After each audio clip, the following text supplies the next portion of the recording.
What's up, folks? Casual Dad here with our next installment, iteration of our Worlds Prep for Adepticon 2024. I'm looking specifically at the X-Wings I'm going to build in my lists, especially Wedge. And just to go ahead and run through the card real quick, this is the quick build. Comes in with an extra shield, has the usual 4 hull, 2 evade, 3 primary attack. Has the after you perform an attack that hits, gain 1 focus token ability, instead of the classic custom Wedge who reduces the agility of the target. And it also has the subtext locked X foils. After you perform a boost action, gain a deplete token. So this completely removes the configuration on the current custom X-Wing. You have to figure out and flip it and figure out what's going on. So it's a much simpler ability that just grants you the boost action, which is awesome, without losing the attack dice, but you get the deplete. So it still has a similar effect while being a much simpler ability, which I really appreciate that kind of redesign.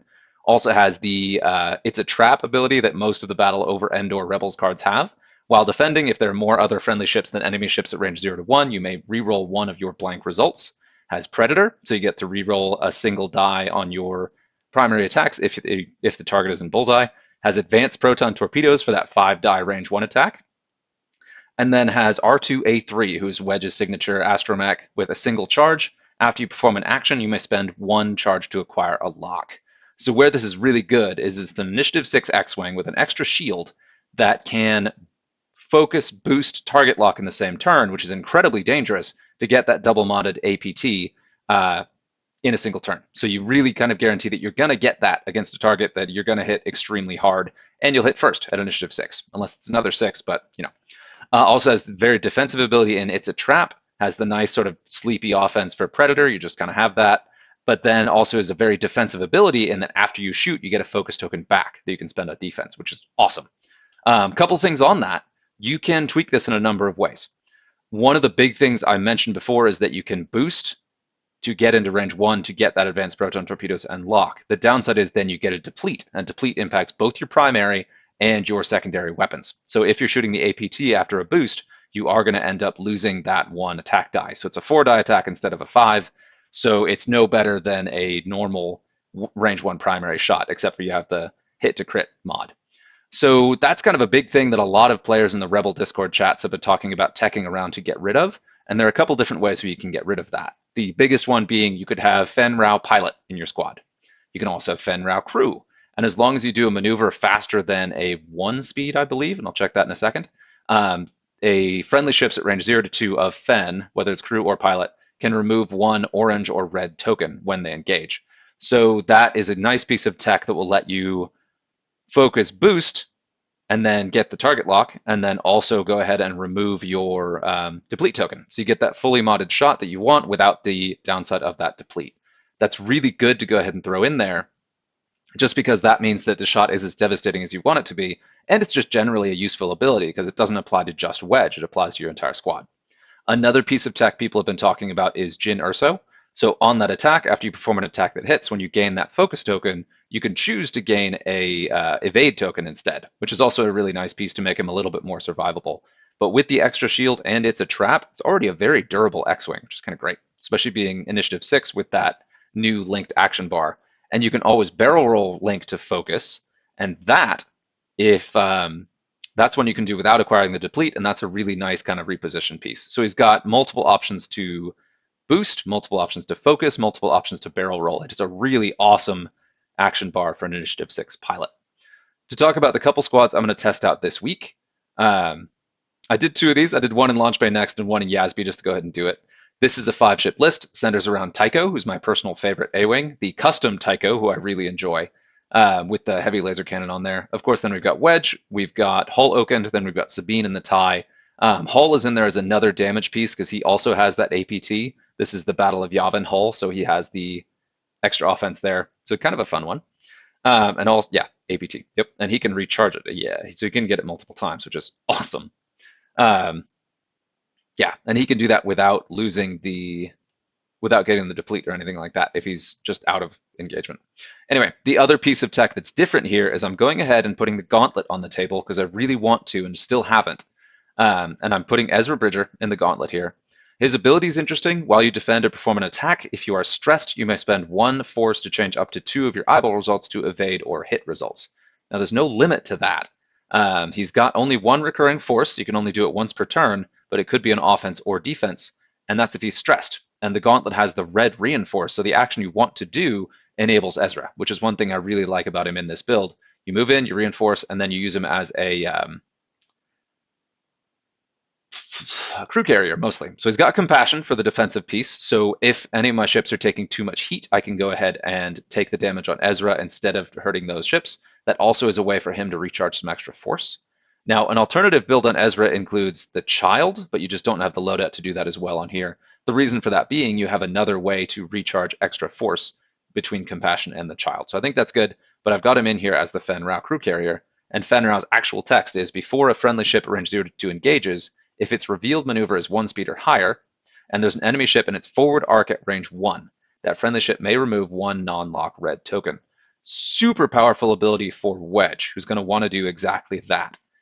Also very good for Tycho, who tends to be stressed quite a bit, so that's a way to kind of mitigate that. And still good for Hole, because his action bar and dial kind of suck. And also it's good for Ezra himself. He can go ahead and unstress if he wants to. Or you can remove target locks, you can remove strains, you can remove all kinds of tokens because it's any, well, non-lock, excuse me. So it's any non-lock red or orange token, which is great. Ooh. Actually, I may have misread this. That specifically says red token, which deplete is a red token. Okay, yes, so that still works. Okay, I was worried for a minute. Anyway, and then on this guy's, of course, got the Night Brother title, and I also have Hera to help mitigate stress on Ezra himself if he ends up stressed a lot, just because I had the points to spare there. So this is one version of the list. This is one I want to try. It's honestly the one of the two I'm less confident about, but if Ezra absolutely wows me and I love the gauntlet, this may be the one I actually take to Worlds.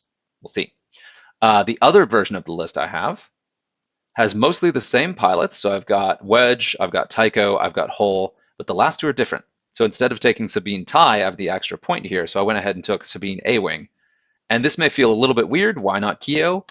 Sabine's ability is amazing. And I want a little bit of the extra offense here. So she's got the full Mandalorian upgrades, but her ability is, while you defend or perform an attack, if the attack range is 1 and you're in the enemy's forward arc, you may change one of your results to an evade or a hit result. So she is a Fang fighter with shields. Why would you take that? Anyway, a Fang fighter with 2 attack dice and shields, but still super strong. And it comes in the same points cost as Keo, and I just kind of like the flexibility there. My usual go-to 3-point A-Wing is Wedge, but since I'm flying the Wedge X-Wing, can't do that. But the other key piece of tech here is Magva Yarrow. And I've talked about this before, but as someone who didn't historically play Rebels until recently, Magva is one of those pilots I'm always like, why doesn't everyone fly this? Because it's the kind of tech that every single other faction, especially Scum, would love. A big crew carrier with a good attack die. Initiative sucks, but who cares? But her ability is, while a friendly ship at range 0 to 2 defends, the attacker cannot reroll more than 1 attack die, which is so good. I fly against Vader and Empire a lot, and Vader just prints hits, right? But if he ever scrubs out, he can spend his target lock. But with this, he has huge incentive not to spend his target lock because he'd spend it for a single reroll, which he already has from his FCS and such. So it dramatically reduces the offense of some of the biggest hitters in the game, which helps some of my squishies go ahead and get through. And it's just always on, which is just insane and makes Magva this giant target. But she's also hard to bring down because it applies to her too. And then accompanying Magva, we've got the Fen Rao crew.